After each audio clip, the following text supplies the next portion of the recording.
የኢትዮጵያ ትንሣኤ ጀምሯል። ያ ምንድነው አንዱ ምልክቶቹ አንዱ በዚህ ጉዳይ በደንብ የሚያወሩ ሰዎችን አይቻለሁ። ተፈጥረዋል የሚነጋገሩ ሰዎች አሉ። በዚህ ጥያቄው በደንብ የሚጠይቁ ሰዎች አሉ።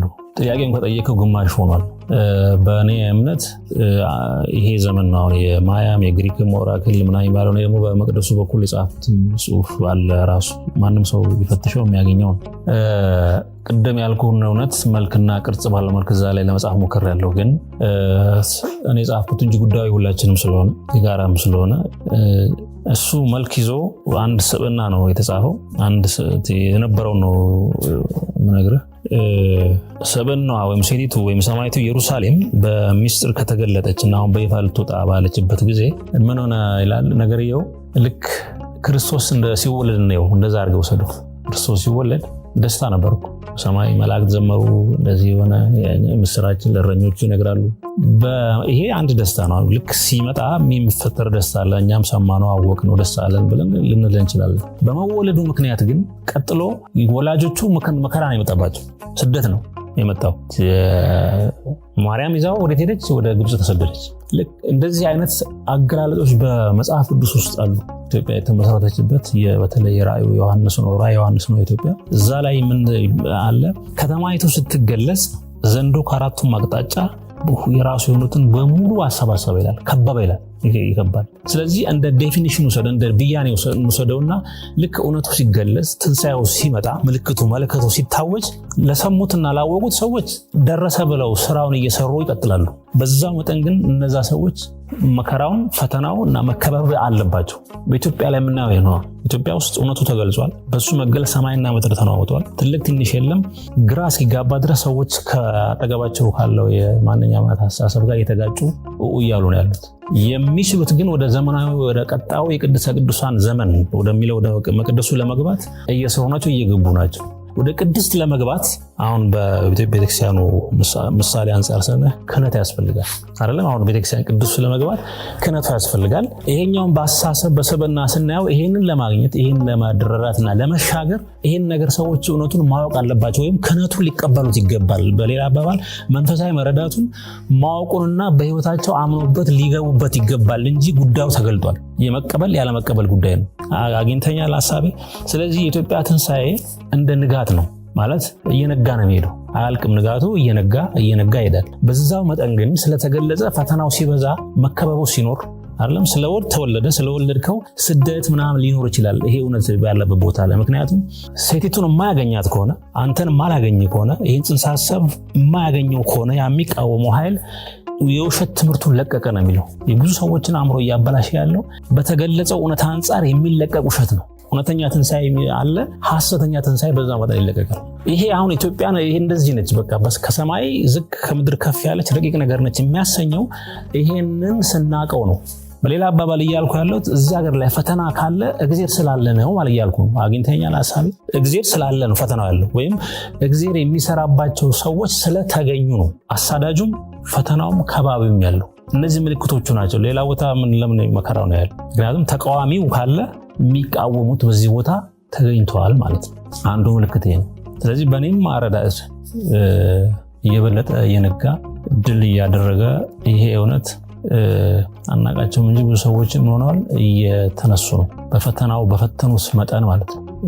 በዛ ታውቀዋለና በዚህ በኢትዮጵያዊ መንፈስ ሆኜ ሳየው እኔ ኦልሬዲ ዛትን ሳይሆን ያለሁት ብያምናለሁ። የጊዜ ጉዳይ ቀስ እያለ እየነጋ እየተገለጠ መጋረጃው እየተነሳ ትንፋሽ እየጨረሰ ያኛው ወገን አስመሳዩም እየደከመው። ስለዚህ አሕዛብን በብረት በትር የሚገዛ ወንድ ልጅ ወደ ቅድስ ገብቷል ብሎ የሚያምነውና ቤተክርስቲያን ጋር ያለው ግርዛዜ የአሕዛብ ሙላት እስኪሆን ድረስ ነው ብሏል።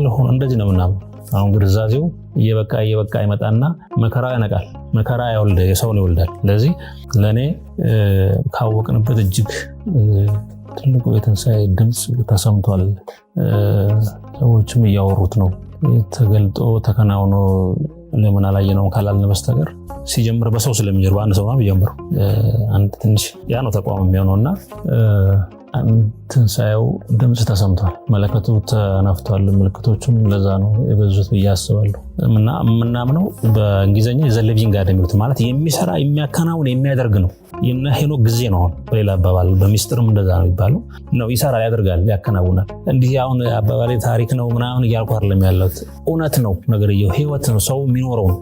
እንደዚህ የሚያምኑ ሰዎች ናቸው የሚያስፈልጉትም። አሁን የሚያምን ነው የሚሻገረው። የሚያውቅማ አለን ብዙ እኮ። በሚያውቀው ላይ የሚያምንና አምኖ ገድል የሚጀምር ስራ የሚያደርግ ሰዎች ናቸው የሚሻገሩትና ድምፁ ተሰምተዋል ነው የኔ ድሉ። የትንሣኤው ጊዜ በደንብ ካስፈለገም እንደውም ይሄ ዓለም በሚመቸው መንገድ ራሱ ማስረዳት ማሳየት ሁሉ ይቻላል። በደንብ የምናወራው ስለ ዓለምም ጭምር ስለሆነ ስለዚህ በምንፈልገው መልክ ስለምንፈልገው ነው እንጂ አትክልት ጠባቂ መስሎ ሊሆን ይችላል፣ አናውቀውም።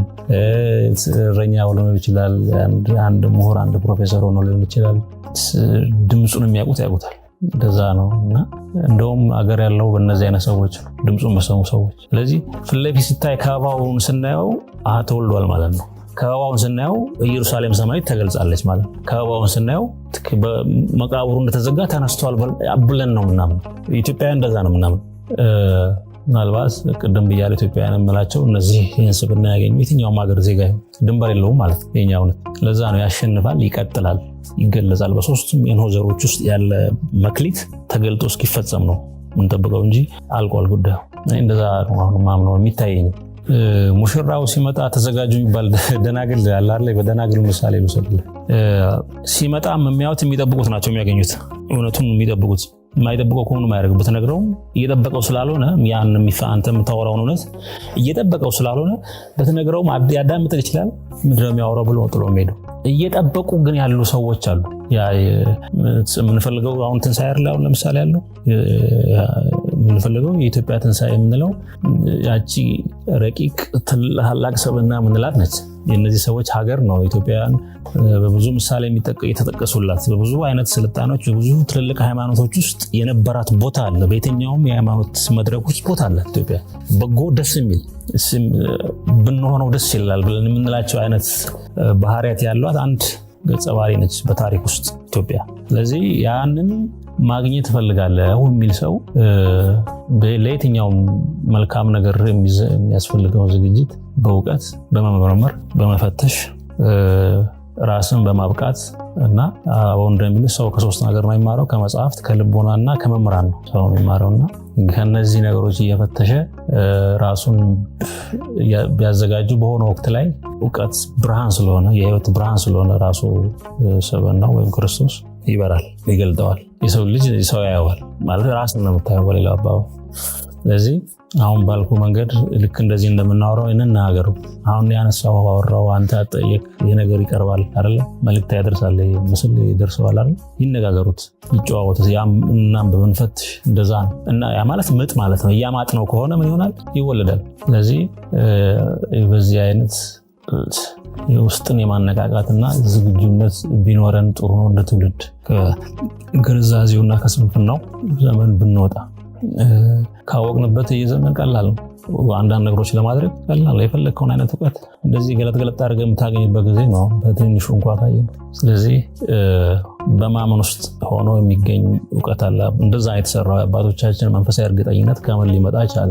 ሀገር እስከ መመስረት የሚያደርስ ከሀገር አልፎ ለዓለም ለሰው ልጅ ሁሉ የሚሆን እውነትን ይዞ ጽዋውን ሲዞር የከረመው ይሄ ማህበረሰብ የሚረከበው የሚቀበለው ጽዋውን የሚጠጣት ሰው ትውልድ ይፈልጋል። ለዛ ራሱን ዝግጁ ቢያደርግ ጥሩ ነው እያስባለሁ። እና እሱም ደግሞ ቅድም እንዳልኩት በመማር በመመሰጥና በማንበብ ይገኛል።